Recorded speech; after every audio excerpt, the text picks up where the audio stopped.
Good morning, afternoon, evening, everyone. Sorry, I was going to say Two Geeks TGT Media for a second there. That's the website, tgtmedia.com. But the show itself is called Two Geeks Talking, and we're an entertainment industry interview show where we specialize in the areas of comics, TV, film, music, and video games. And I'm your host, Kurt Sasso, as you can see right there. And there's my Twitter. Hey, we're interactive. What can I say? I don't have any fancy graphics. That's not fair. You just hold up a business card. There we go. We're joined today by in the music section of our actual website, which is always wonderful to have. Joined by a comedy rapper, which is awesome in its own right. The solo artist Devo Spice, aka Tom, is joining us today live from his underground studio. How are you doing today? Yes, good. And here's my lower third. How's that work? There you go. That's perfect. Beautiful. Okay. And it's at Devo Spice. How are you doing there?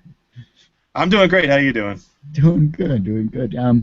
As always, a mutual friend of ours, Steven Savage, of course, from the Crossroads Alpha group that I'm part of, put me on to not only yourself but your hilarious songs, and I never expected rap and comedy to actually go together, and I'm loving it. Yeah, they kind of go together like chocolate and pogo sticks. They don't really fit, but sometimes they can.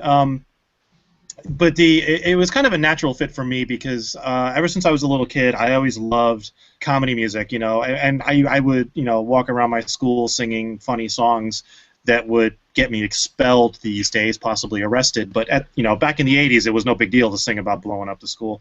But and rap was the first style of music I ever really took a liking to.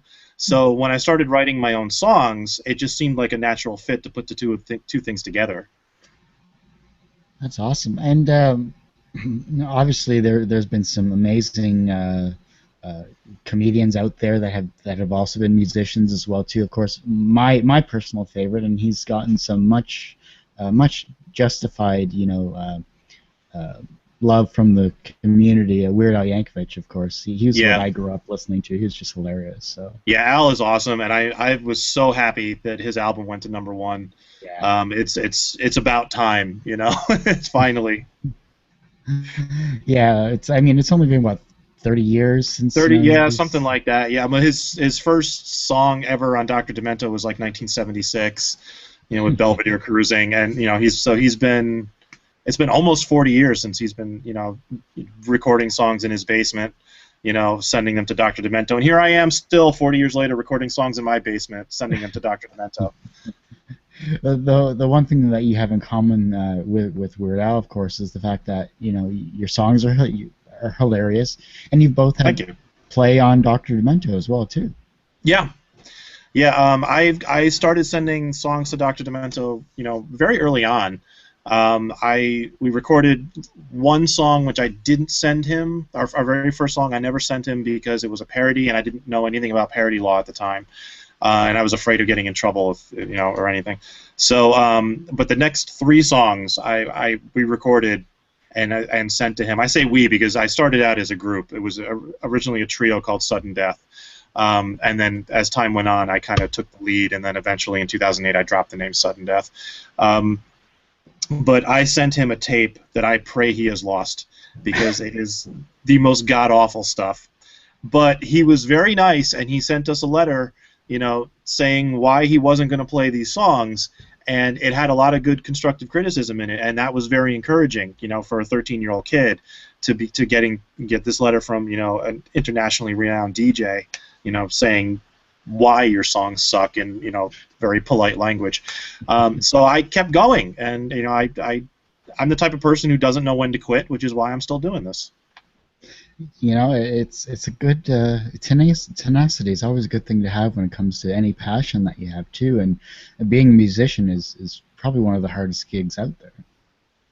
It is. It's tough to make a living as a musician, and these days with the industry kind of in turmoil, it's even harder because nobody even knows nobody knows what's going on. You know, everyone's kind of grasping at straws, trying things, and some things are working, and some things aren't. And we're doing what we can.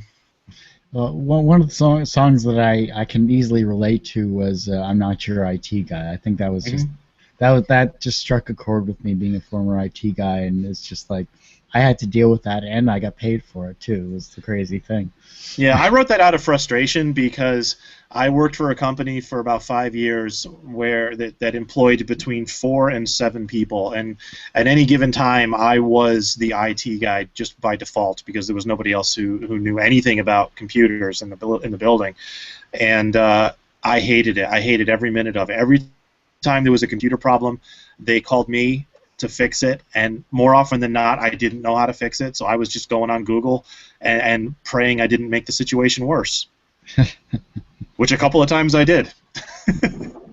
You didn't need that file. I mean, come on, Yeah, really. It's in your trash. Oh, it's deleted. Good luck with that. I have a meeting to be at 5, so yeah. When it comes down to it, though, starting as early as you did, I think was it back in 2001? 86 was when we... 86 when you first started. Sorry, but yeah. When did you get first played on Dr. Demento? 1990. April of 1990 was our first play, and then we got another song played in like 92, and then it was like sporadic, you know, up until about 2000 when I started. 2000 to 2002 was when I started really making a name for myself. I had a song played on there called Dead Rappers, which got a lot of airplay. And then the great Luke Ski called me up to do a parody of Peter Parker by Run-D.M.C, or Peter Piper by Run-D.M.C, called Peter Parker, and that ended up being the #1 most requested song of the year. And then, you know, from there, it was kind of a snowball effect. I had the #1 song in 2005. In 2007, I damn near had #1, 2, and 3. I ended up with 1, 2, and 4. Wow. Yeah. And geez. Since then, I've had songs in the Funny Five at the end of the year, more often than not. What do you attribute to your success then in getting to that level of consistent airplay? 30 years of hard work. Really, that's all it is to it. I mean, if you listen to our early stuff, you know, those early tapes that I sent to Dr. Demento, they are god awful. But if you listen to them from that first song all the way through today, you can hear a very steady progression of quality in every aspect, in the music production, in my performance, in my songwriting, in you know, mixing and mastering and everything. You know, every album I do, I learn a little bit more about what I should have been doing 20 years ago, and it gets better and better and better until I am where I am now, in my basement with my wife who hates my music. So she likes the songs where I don't rap so much. She actually said that to me, which really narrows it down. So you're gonna have to start doing power ballads there for like the Guns N' Roses of the yeah, really. 80s, early 90s, or start going old school like Boyz II Men or whatever, when they just weren't rapping, they were just acapellaing pretty much. Yeah, doing the R&B stuff. Yeah. Yeah. When it comes down to it, though, what personal challenges have you had to face in being consistent throughout your career?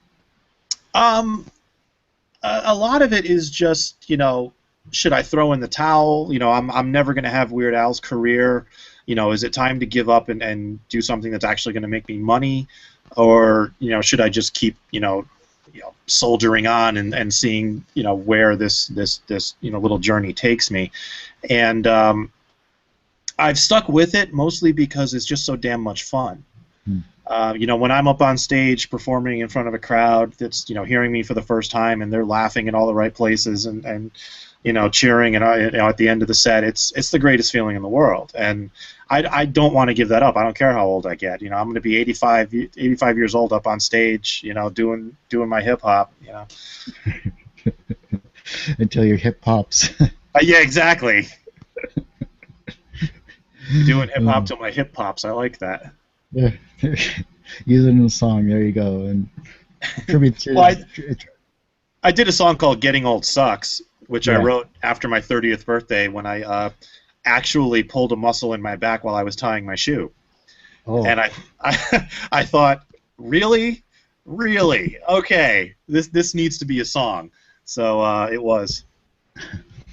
if someone's never heard of yourself or any of your works for that matter, is there a particular song or songs that you say, you know what, if you listen to these, you'll get a good feel for what Devo Spice is all about? I generally point people to "Cellular Degeneration," which is my biggest hit to date. Was #1 in 2007 on the Dr. Demento Show. That's the song about cell phones and they can do everything except make a phone call. Nice. That one really struck a chord with people. Are you going to do a follow-up for those that are on their phones, like walking into things or something like that? I might do that. I'm sure I'm going to do something with people whose heads are buried in technology all the time. Call it the ostrich song or something like that. Yeah. I did a song recently about Google's autocomplete feature, which came out really good. I'm going to have to listen to that one. That one's up on the Fump. You can listen to it there. Sweet. You've been doing this for a long time, though.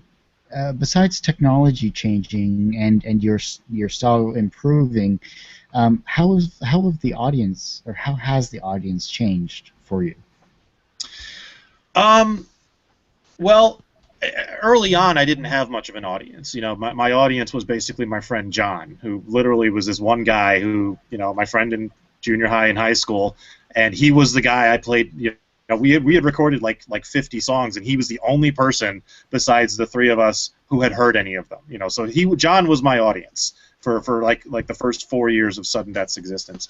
But my audience from the beginning has always been more comedy fans than rap fans. I have my share of hip hop fans, but more often than not, my fans are people who listen to comedy music. They're fans of Dr. Demento and Weird Al and Monty Python and Adam Sandler and The Lonely Island and everybody else, and they come to my concert and they like it, and I always get the same reaction. It's like, I don't like rap, but I like what you do. So I've actually made a lot of converts of people who said, I never liked rap before, but now you've got me listening to you. I've been listening to Luke Ski, and I've checked out a couple other rappers and I like them. So, it's all a matter of relatability and appealability to the subject matter. If the rap that they hear is just about partying and gangsters and selling drugs and stuff, your average, middle-aged housewife isn't really going to appeal to that. Isn't going to care for that.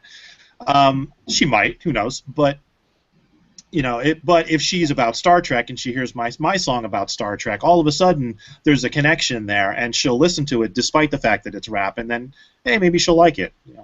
And there are some people who've told me they don't like what I do because it's rap, and that's fine too. I mean, there's people who just can't get past the rap music. Music is so subjective; everybody's different, and that's totally fine. Definitely. One of the things that I find interesting about musicians is usually there's like, I love the fact that you have some of your live performances on a couple of sites that I've visited. Mm-hmm. I think that's awesome to see. Have you ever thought of doing because your songs are relatively short for the most part on average, have you thought of doing like a music video or maybe a mockumentary about yourself or something like that? I've done a couple of music videos, none really very good because that's not something I'm good at yet. Probably the best one I did is the video from My Atari, which is on my YouTube page. That's a parody of My Adidas by Run-D.M.C. about the good old-fashioned Atari 2600. And that video came together in a weekend. I was performing at Deep South Con with Worm Quartet, who is a one-man synth-punk comedy band from Rochester, New York, who Shoebox from Worm Quartet is the other vocalist on My Atari, and we were both there, and we had a lot of downtime that weekend. We had our concerts, but we didn't have any panels or anything, so we had a lot of downtime, and I was like, hey, can we film a video for My Atari while we're here? And we literally just hijacked Shoebox's wife gave her the camera. We went into one of our hotel rooms, filmed a scene there. Then we had her film the live concert footage, and then I spliced in some Atari 2600 footage, and voila, we have a video. And that's probably the best one we've done. I've tried doing videos for some other songs, and some have worked, some haven't. I actually am releasing a DVD very shortly. I actually released it at FumpFest last month. However, there's a problem with it, so I have to reprint the DVDs. So, but that contains a live concert I recorded about a year and a half ago in New York City, and all the videos that I have, whether they're good or not, they're all on there. Oh wow, that's a lot of content. It is. It is. Actually, I take that back about my Atari. My favorite personal video that I've done is one for a song called Rabid Chipmunks, which is a chipmunk gangster rap song. And it came about because I was trying to do a parody of a Cypress Hill song back in the early 90s, and it didn't work. The parody completely fell apart. But for Be Real's voice, I used a chipmunk sound effect, and I really liked that. So after the parody fell apart, I was like, all right, I'm just going to do a chipmunk rap song and kind of make it sound like a Cypress Hill song. So I had their style of beat in the background. And what I did was, when I was in college, I was studying illustration, and I needed another credit, another course basically, and there really wasn't anything else for me to take. So I asked my professor if I could do an independent study in animation, and I spent that semester doing an animated music video for Rabid Chipmunks, and it damn near killed me, but I got it done, and I'm really happy with it. And because I drew it all on index cards, frame by frame on index cards, scanned it one at a time, colored it in Photoshop, sequenced it in Premiere, then synced up the music to it, and rendered it out. And unfortunately, the original files are long gone. All I have is a VHS transfer from my old computer. So it's a little grainy, and there's a little, VHS noise at the end of it, but that's all I got. Yeah, but it adds to the charm of it, though. I mean, it does, kind of, yeah. When it comes to music, though, what exactly is your wheelhouse? Because you said rap is what you first got attached to, but was there anything else that has occurred throughout the decades that you've kind of also tried to gravitate towards? Well, rap is your first love. What are your other loves in music-wise? Well, I listen to mostly comedy, and with comedy, it's such an eclectic mix that the Dr. Demento Show will go from a polka song to a heavy metal song to a country song, and and it all works. And so I can listen to anything if it's funny. As for straight music, I gravitate towards extreme metal. I'm a big fan of Cannibal Corpse and Carcass and a lot of those death metal bands.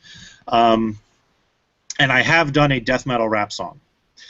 Back in the early 90s, on one of my early tapes, I did a death metal rap song called Roadkill Lover, where I had a couple of my buddies from college play guitar and bass, and I got a drum machine for the drums because I didn't know anybody who could play that fast, so drum machine it was. And then I got up there on the, growling away the vocals, and there it was. I love the heavy metal rap crossover, and years and years ago, I thought about forming a heavy metal rap group. Now this was before like Limp Bizkit and any of those bands existed, and I kind of wish I had, because I'd probably be a millionaire right now. Yeah, exactly. Bringing comedy to the newest level there, it would be like hardcore stuff. Love it. Yeah. What about celebrity brush-ins or celebrity aspects in terms of meeting either celebrities you never thought you would meet, or maybe in passing at conventions? Well, I've got a couple of things I can talk about there. Obviously, I know Dr. Demento. I consider him a friend. I've been to his house. He interviewed me on his show. He bought me lunch. We just had Dr. Demento as a guest of honor at FumpFest, which is a funny music convention we put on last month, and so Dr. Demento is like one of the big ones. I've met Weird Al several times. He's aware of me. He knows my music. I actually have a video of him. I had him do a fake interview with me because back in the late '90s there was a Weird Al tribute album called Prosthetic Lips that some people on the internet got together and put out. I actually did the painting for the album cover, and I did a cover of his early song Happy Birthday, and I turned it into a rap song because it was kind of rap-ish to begin with. So I met Al at AlCon, which was this Weird Al fan convention that took place in 1998, and he showed up unexpectedly, surprised everybody, all the organizers and everything. And so I pulled him aside, and I was like, "Hey, can we do this fake interview with this? We're talking about how much you hate my version of Happy Birthday." So I have this 30-second clip of Weird Al saying that my song is the worst piece of crap he's ever heard, and it's hysterical. I absolutely love it. The other really cool thing, celebrity-wise, is earlier this year I released a Doctor Who tribute album, concept album called I Am the Doctor. It's got one song per incarnation of the Doctor and then the title track. Wow. And what happened was back in, was it 2012 or 2013? I think it was 2013. I was booked to perform at a convention in Virginia called MistyCon, and they had Sylvester McCoy booked to be a guest. And Sylvester McCoy plays the Spoons. He's the seventh Doctor, if anybody watching doesn't know. He plays the Spoons, which is just 2 teaspoons together, and they clink them together like this, and it makes a rhythm. And the organizers emailed me and the Gothsicles and the other bands that were performing and said, "Hey, Sylvester McCoy wants to do something musical with you guys during opening ceremonies. Are you up for performing with him?" And I'm like, "The Doctor wants me to perform with him on stage. Yeah, twist my arm, why don't you?" So we made plans to do this, and I'm thinking, in the back of my mind, I'm thinking, I'm doing a Doctor Who tribute album, a concept album. I keep saying tribute album. It's a concept album. I was like, I should record this and put it on the album, and then I will have a star from the show on my album. I'm like, how freaking cool would that be? So we made all the arrangements, and then like a month before the con, he had to cancel. And the con, I think Sylvester may have orchestrated this, but the con managed to get Peter Davison instead to fill in. Now Peter Davison was the 5th Doctor, so in the back of my mind, I'm thinking, crap, I don't have Sylvester McCoy anymore. I'm like, maybe I can get Peter Davison to do something. So I contacted the convention, and I said, hey, do you think he'd be willing to do something? I can perform at opening ceremonies. We'll give him a microphone, just have him do one quick line at the end of the song. And they were like, oh, sure, yeah, we'll take care of it. Well, they never asked him. 5 minutes before opening ceremonies, when we had everything set up, they asked him if he was willing to do it. And he said yes. So I performed the song, and we recorded it, and I recorded his vocals on that recording. So I managed to get Peter Davison on my 5th Doctor song. So then, once I had that secured, I was like, I'll bet you I can get some other people now. So I contacted a whole bunch of people from the show, as many as I could find contact information for, and I managed to get 2 other actors from the show. I got Katie Manning, who played Jo Grant opposite the 3rd Doctor. She sings on the chorus of the 3rd Doctor song and does a spoken bit in the middle. And Sophie Aldred, who played Ace opposite the 7th Doctor, I got her to do a spoken bit in the bridge of the 7th Doctor song. Turns out I could have gotten Sylvester McCoy again, but he's apparently kind of a technophobe and doesn't use email hardly at all. So the con was trying to get me in touch with him after the fact so that we could still make the arrangements to record. And it would just the communication just never happened, so I wasn't able to get him on the song. But I managed to get 3 awesome cameos on my Doctor Who album, so I was awesome. Thrilled with that. And is that available now? Is that something we should look forward to? Yep, that's available now. It's available at my website at devospice.com. I think it is, anyway. My website is so out of date and I need to overhaul the whole thing. It's definitely available at thefump.com, thefump.com. It's available on my Bandcamp page, which is devospice.bandcamp.com. And it is on iTunes and Amazon and probably Spotify and all of those other good places. So That's if you listen to awesome. it on Spotify, I'll get my 300ths of a cent royalty. So definitely do that. It's kind of interesting you mentioned Doctor Who because there's a regeneration con that's occurring, I think, some either soon or later on this year, possibly in Maryland. And Oh, Regeneration. Yes. Onizumi is putting that yeah, on. Yeah. yeah, yeah, Yeah, I know Oni. yeah. She's great, love her. Uh, Yeah, um, I've performed at Intervention several times in oh, the then past. yeah, yeah. Yeah, I couldn't make it this year. I generally try to take the summers off because my kids are off and I need to do things with them, so I can't be spending my whole summer on tour places. So I try not to do too many shows over the summer. So that's why I couldn't do Intervention this year, but hopefully I, next year. I figure that regeneration would be a great place for the for that CD. Regeneration, they've already booked Colin Baker and Peter Davison, Mhm. and they've already announced. I think they have some other names announced too. Yeah. But it's I got to check my schedule because I think it's up against another con that I've already agreed to, so I may not Oh, be able to go to it. oh well, I just that's my forward thinking. I figure, it's um, the convention circuit is actually a pretty interesting thing because there's usually not too many musicians that play, at least not the ones that I've been to. There's the occasional one or two, but those are usually after the convention is usually over. At least the main Yeah, it convention. depends on the con because conventions have been doing music since Filk started in the 1950s, and Mm.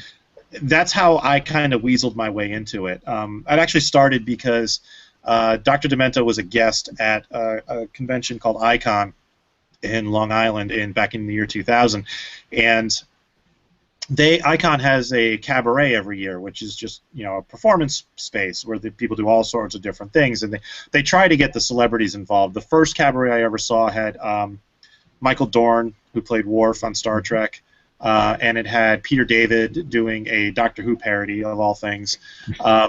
So and so it was a cool show. It was a variety show, and people did all sorts of neat stuff. Well, in 2000, when they booked Dr. Demento, they announced he was going to be hosting the cabaret. So I called him up. I managed to get the phone number of the girl who was booking the music, and I was like, "Hey, you got Dr. Demento at your con. I've been on the Dr. Demento show. Can I perform at the cabaret?" And she said sure because somebody had just dropped out, so they had a slot open up, and I went back. It went great. The audience loved me, and I went back every year to Icon. Icon was my first convention. I went there when I was 9. That was my Oh, first convention. It's like this. It's like the gold standard of what I hold all conventions to, and so when I was able to go as a guest and get a comped badge and access to the green room, a couple of years later, I was like, this is the greatest thing ever. that's awesome. We've sort of talked about people that you've met over the years in terms of celebrities. Everyone usually has one or two people that kind of inspired them to where they are today. And you might have mentioned this already, but who are they for you? Well, obviously, Weird Al was a huge inspiration for me. As far as hip hop goes, my biggest fandom when I was a kid were the Fat Boys. Hmm. I loved the Fat Boys. I thought their music was fantastic. I liked them because they were funny now and then, and I just loved the human beatbox sound effects. And I learned how to do them. I can't do them anymore, but I can do the basic stuff, but I can't do the hard stuff anymore. Um, so I kind of modeled my early stuff after the Fat Boys, and later I got into Sir Mix-a-Lot. Really loved Sir Mix-a-Lot's flow, and especially his voice, the way he modulated his voice during his raps. I kind of modeled my voice after him for a while. So Mix-a-Lot, the Fat Boys, Run-D.M.C. were a big inspiration too, because as I said, I always liked the rock rap crossover. So. And then later on, I got into Wu-Tang Clan and people like that, and Cypress Hill, and then NWA was a big influence too, only with less shootings. Yeah, all good groups, all groups I actually remember. So that's awesome. That's good stuff. Professionally, you're very successful, which is wonderful to see. You've had many number ones, number twos, number fours, and do you consider yourself personally successful? Um, yes and no, and I say that meaning that some days yes and some days no, because this doesn't pay the bills. I do have a day job, and it would be, and sometimes I think, I'm a complete failure because this doesn't pay the bills. I mean, how hard is it to find 1,000 people in a country of 300 million who are willing to pay me $10 a year for an album or whatever? I mean, it really shouldn't be that difficult, to find a small group of people who. And I found a small group of people. The problem is it's just too small a group of people. But then there's other days where I think, I've had several number one hits on the Dr. Demento Show. I've performed in front of a crowd of, 1,000 people. I've, done all of these things. I've been on national radio. I've been on morning shows. I've done all of this stuff that a lot of people who have tried to do what I'm doing have never gotten this far. So in that way, yeah, I'm very happy with my level of success. And if I died tomorrow, I'd be happy knowing that, I put out, 7, 8 albums of quality material, and, I've made people laugh. And, I've gotten, every artist talks about, that email that they get where somebody said, I was really down going through a divorce or a death or whatever, and your music helped me get through it. I've gotten emails like that, and it really does mean a lot when you get those type of emails. So yeah, I do consider myself successful, even if I'm not paying the bills with this yet. Notice I say yet there. Yeah. It's like but, it's the same Yeah, thing. yeah. How do you deal with your failures? I wallow in my own misery for a day or two. I usually down a pint of Ben and Jerry's, and then I pick myself up off the floor and move on to the next thing, because I've got so much going on that I really don't have time to feel sorry for myself. It's one project after another with me. Actually, it's usually 3 projects concurrently with me, and then trying to find time to do them all and get them done right.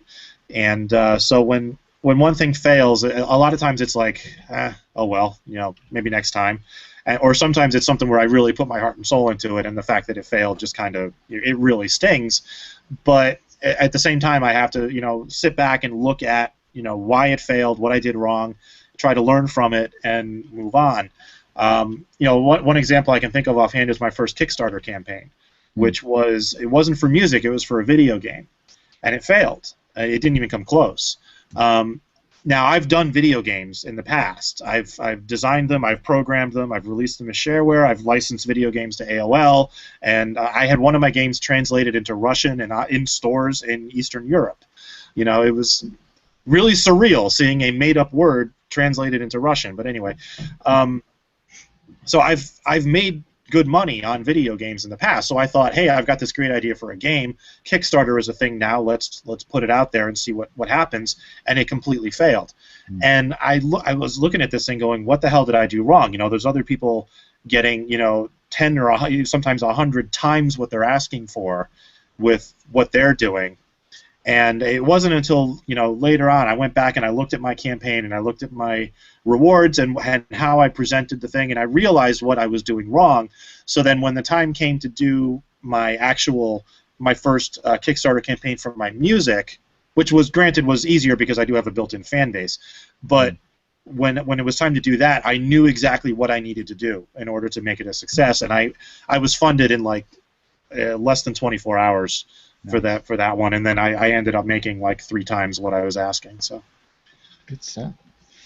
The younger generation, they're listening to your music, they're laughing, they're listening to the rap, they're listening to your lyrics, and they're becoming inspired by what you have in store.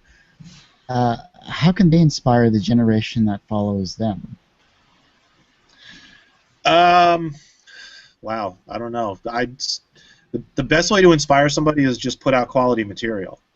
You put out something awesome, and then you're gonna make a connection with that person who has the creative spark, who will look at the awesome stuff you've created and say, I want to do that, which is my problem and a curse, because whenever somebody does something really awesome, I want to do it. That's how I learned to draw. That's how I learned to rap. That's how I learned to do video games. That's how I learned to do all the different stuff that I've done.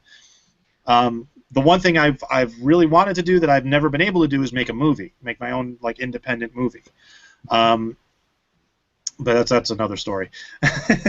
But the best thing to do is just put out awesome material, and 99% of the population is just going to go, hey, that's awesome, what else is on, and change the channel. But that 1% are going to say, that's awesome, I want to do that, how did you do that, how can I do that? And you know, that's how the chain keeps going. Definitely.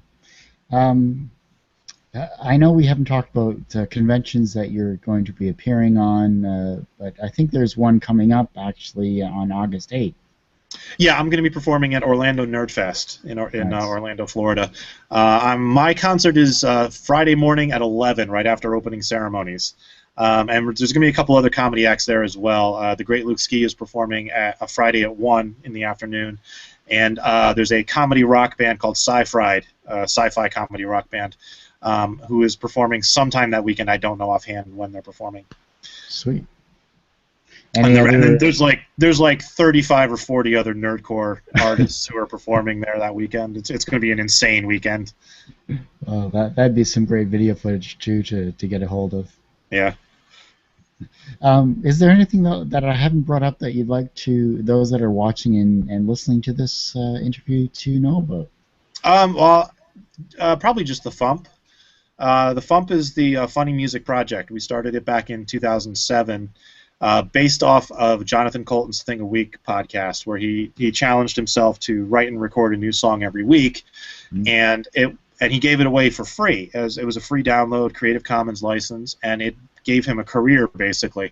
And my friend Rob Balder said, well, we can do that, but none of us can do a song a week because we got too much going on. I have a family, and he's got other projects. But maybe if a group of us team up, we can do a song a week, or maybe even 2 songs a week, and then go from there. So that's what we did. And so since 2007, we've been releasing a new comedy song every Tuesday and Friday. Wow. And it's initially a free download as a low-quality MP3, and then you can get the high-quality MP3 for 99 cents. And then every 2 months, we put out a compilation album. We just released Volume 45. So we've been doing this a long time, It's like those compilations to see on TV. Now that's what I call Fump, Volume 45. And we are in the process of a much-needed website overhaul. Or correction, I'm in the process of a much-needed website overhaul because I do all the work behind the scenes for the Fump. And in addition to just overhauling the site so that it's mobile responsive and things like that, we're going to be adding a new streaming service to it, so you can log in and stream not only all the Fump songs, but hopefully other songs like from Weird Al and Alan Sherman and Stan Freberg, and from Dr. Demento compilations and whatnot. So it's just a matter of getting those licenses secured. So we have a lot of things planned. So that's over at thefump.com, THEFUMP.com. I know it's a made-up word, so a lot of people are like, what did he say? What did he say? What did he say? So I always end up spelling it. It's THEFUMP, the Funny Music Project. And we'll have you email that to me as well. We'll put it into your show notes, and okay. That'll be a lot easier to take care of as well, too. Yeah. That's awesome. Tom, I hate to say it, but time really flies when you're having fun. So I just want to thank you so much for taking the time to do this interview. It's been a great time. I love the music. I can't wait to see what else you have coming up. And, I'd love to have you back on the show anytime. I'd love to come back. I'm going to have a new song up on the Fump in a couple of weeks. Hang on, I can tell you. I'll tease it for all your listeners. When is it? Sure. On the 15th, on August 15th, Friday, August 15th, is going to be a new parody of an old song. So. Ooh, tease, love it. Yes. We have a spoiler alert segment either way, so that fits that perfectly. Okay, That's cool. Awesome. And, those that are watching and listening to this episode, I just want to thank you so much for taking the time to do that. It's been a wonderful time having you all here as well. Let you know that August is our anniversary, our 6th anniversary in the can, so to speak. We're going on to our 7th year. It's crazy, I know, since 2008. I can't believe I've been doing this long. Uh, and I too am not getting paid much, if anything at all. So I know Hey, exactly. I've been doing my podcast since 2005. I got you beat. Well, I know there are those that are out there that have done this way longer than I have. So I'm glad that you've been doing it longer than I have as well, Tom. But to let you know, the August is our not only our anniversary, but is our annual Two Geeks Talking tournament. And the TGT tournament is takes the last 50 episodes from the previous year, since I have a huge archive, from episode 251 to 309. Don't question it. It's the numbers. It fits 50. It works. And those wonderful combatants and webcomic creators and film creators and whatever industry that I've interviewed in that time has actually battled it out on a week-by-week basis. Two people battle, one person wins, and they move on to the next round.